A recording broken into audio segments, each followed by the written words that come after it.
Жаңаөзенде карантин ережесін бұзған кәсіпкер жауапқа тартылды. Заңды тұлғалар 638.940 теңге, ал жеке тұлғалар 83.340 теңге көлемінде айыппұл төлейді. Қалада арнайы құрылған мобильді топ осы күнге дейін 355 нысанға тексеру жүргізген. 21 сауда орнына, 3 саунаға, 4 қоғамдық тамақтану орталығының иесіне, үйінде той жасаған 2 адам мен бетперде режимін бұзған 2 тұрғынға айыппұл салды. Карантин тәртібін бұзғандардың басым бөлігі маска тақпағандар. Қызмет көрсетушілер бір рет пайдаланатын қолғаптар кимеген болса, кейбір кәсіпкерлік нысандарда антисептигі бар санитайзерлер орнатылмағандығы анықталды. Жауаптылардың айтуынша, сауда орталықтарында арақашықтық сақтау тәртібі де жиі бұзылады екен.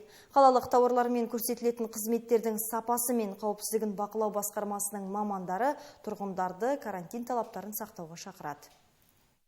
Бас мемлекеттік санитарлық дәрігердің 28 тамыздағы Маңғыстау облысының аумағында карантин режимі және карантиндік шараларды кезең-кезеңмен жеңілдету туралы нөмір 38 қаулысына сәйкес Жаңаөзен қаласы бойынша 355 нысандарға мобильдік топ мүшелерімен тексеру жұмыстары жүргізілді. Жаңаөзен қаласы тұрғындары мен қонақтарынан сұрайтынымыз, қалада маскалық режимді сақтап және әлеуметтік қашықтықты сақтап жұмыс сұраймыз.